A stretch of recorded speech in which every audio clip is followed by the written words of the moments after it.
Diriwayatkan kata Imam Qurtubi dalam sebuah khabar, dan khabar berarti juga sebuah riwayat, bahwa salah seorang Nabi pernah berkata kepada malaikat maut alaihimussalam, "Tidakkah kamu punya seorang delegasi yang kamu suruh datang mendahuluimu supaya manusia bersiap-siap menyambut kedatanganmu?" "Benar demi Allah," jawab malaikat maut, "aku bahkan punya banyak sekali delegasi berupa macam-macam gangguan dan penyakit, uban yang ada di kepala, berbagai hal yang menyedihkan, dan berkurangnya pendengaran juga penglihatan. Jika orang yang ditimpa hal-hal tersebut tidak mau sadar juga dan tidak mau bertaubat, maka tak kala aku datang hendak mencabut nyawanya, aku menyerunya, 'Bukankah aku telah mengirim terlebih dahulu kepadamu delegasi demi delegasi dan peringatan demi peringatan? Aku adalah delegasi terakhirmu. Tidak ada lagi yang lain sesudahku, dan aku adalah peringatan terakhir. Tidak ada lagi peringatan lain sesudahku. Tidak ada satu hari pun di mana matahari terbit dan terbenam, melainkan malaikat maut menyeru, 'Hai orang-orang yang telah berumur 40 tahun, inilah saatnya kalian mengambil bekal. Selagi kalian masih berakal, anggota-anggota tubuh kalian masih kuat perkasa. Hai orang-orang yang telah berumur 50 tahun, telah dekat saatnya memetik dan panen.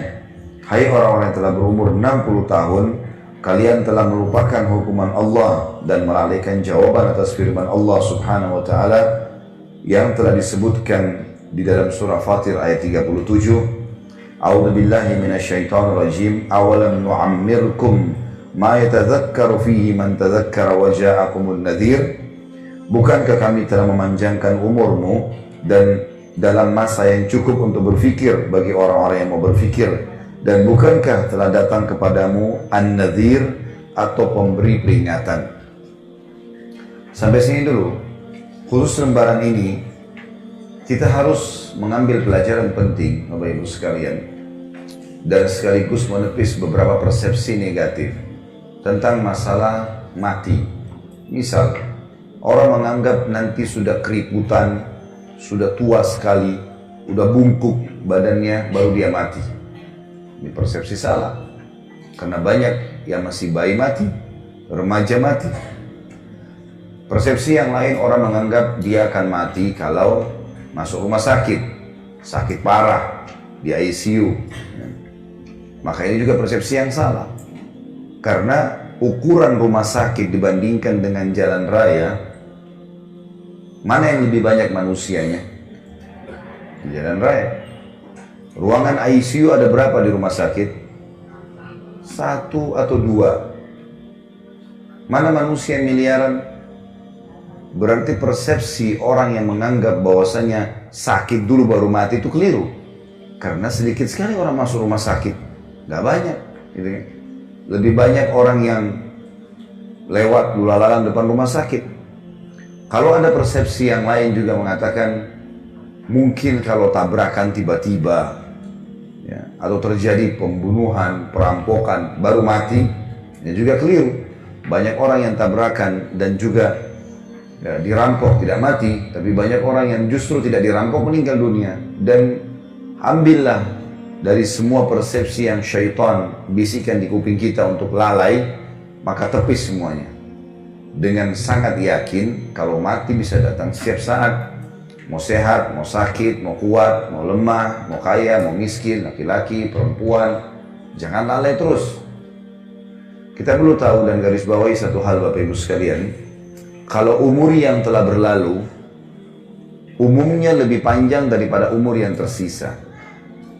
Karena umur yang telah berlalu itu yang sudah pasti kita laluin. Misal umur kita 40 tahun, itulah umur kita yang sebenarnya yang sekarang, yang sudah kita laluin, sudah kita nikmati, sudah kita lakukan berapa banyak aktivitas. Umur ke depan kita nggak tahu, sehari kah, 2 hari kah, seminggu kah, kita nggak tahu. Tapi umumnya kata ulama, umur yang berlalu pasti lebih panjang daripada umur yang akan datang, karena umur akan datang masih tanda tanya, nggak tahu berapa lama. Tanamkan baik-baik itu di benak kita Bapak Ibu sekalian supaya kita sadar. Banyak orang yang terus lalai, seakan-akan dia masih lebih panjang. Kalau sekarang 40 tahun berarti kalau saya hidup lagi 40 tahun ke depan, saya masih berumur 80 tahun. Kalau enggak, ya, kalau meninggal tiba-tiba, banyak orang loh, kulitnya mulus, badannya sehat, apalah dengan bahasa-bahasa manusia, seksi lah, cantik lah, gagah lah, tampan lah, apalah segala macam, hilang cuma jadi kenangan. Begitu mati cuma dikenang, oh ibu itu dulu cantik, dulu, selesai. Sekarang udah dimakan oleh tanah pipinya, gitu kan, udah nggak ada lagi, gitu kan. Oh dulu ibu itu suka datang ke salon ini, dulu, gitu. Orang cuma mengenang begitu. Oh ini sepatunya dia, oh ini tasnya, oh ini tempat duduknya di majelis taklim. Orang cuma kenang. Orang cuma kenang begitu. Tetap kita secara pribadi yang akan menghadapinya. Maka jangan lalai terus ini. Seorang mukmin dan mukminah harus cerdas. Dari perbuatan bermanfaat apa ke perbuatan bermanfaat apa. Gak ada gunanya kita lalai.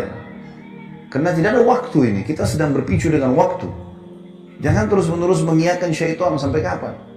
Gampang, nanti gak usah amalan sunnah. Kan cuma sunnah. Begitu terus, godanya sama. Berapa tahun Bapak Ibu digoda begitu sama syaitan? Dan berapa kali kita mengiyakan? Syaitan berharap buku amal kita kosong. Supaya gak ada amalan. Dan dia jeli setiap hari itu. Usahakan hari ini mana yang bisa bolong nih. Harus dibolongin sama dia. Dan kita tidak bisa perbaiki. Sekali dia berhasil bolongkan, ini misalnya tadi malam gak tahajud, biar kita nangis darah, gak bisa lagi perbaiki. Sekali gak duha nih, pagi ini masih ada waktu, habis taklim sebentar sholat duha.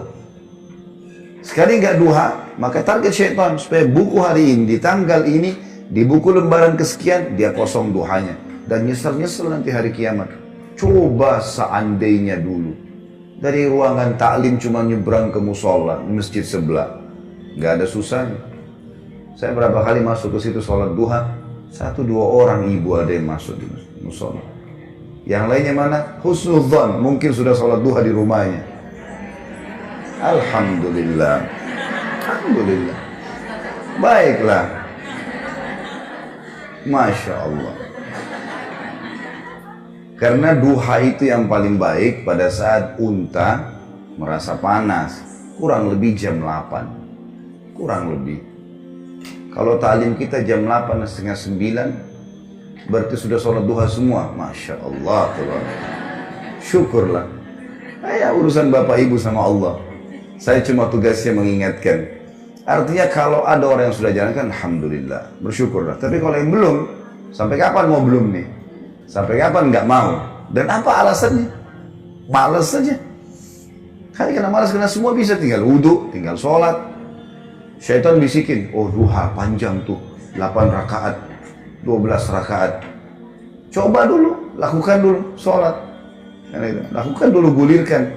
Karena syaitan akan kesulitan menggoda kita, Bapak Ibu sekalian, kalau kita sudah memicu gas ibadah. Seperti orang kalau sudah mulai, enggak, saya programin, mulai besok saya nggak boleh luputkan duha, atau mulai hari ini saya nggak boleh luputkan sholat malam, saya nggak boleh luputkan selembar Al-Quran setiap hari. Misal zikir pagi sore, komitmen kan? Itu kita seperti sedang lari, sudah mulai dari garis start. Musuh kita untuk mengalahkan kita, dia harus lebih cepat daripada kita. Syaitan paling gampang kalau orang belum start, nggak mulai-mulai gitu. Al-Quran tahu keutamanya, tapi nggak pernah baca. Duha tahu, tapi nggak pernah sholat. Sedekah tahu, tapi nggak pernah diamalin.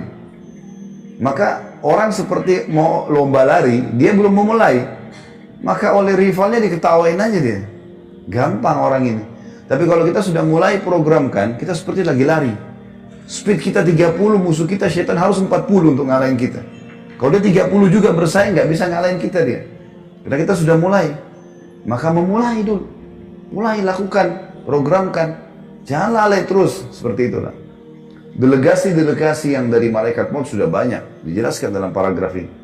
Adanya uban, mulai melemah, tidak seperti dulu lagi. Penglihatan, pendengaran. Enggak Ustaz, saya masih kuat semuanya. Baiklah, kalau gitu tunggu panggilan yang terakhir nanti. Kalau tetap merasa begitu. Tiba-tiba nanti datang malaikat maut baru nyesel. Coba dulu ya. Nah, coba dulu nggak ada gunanya.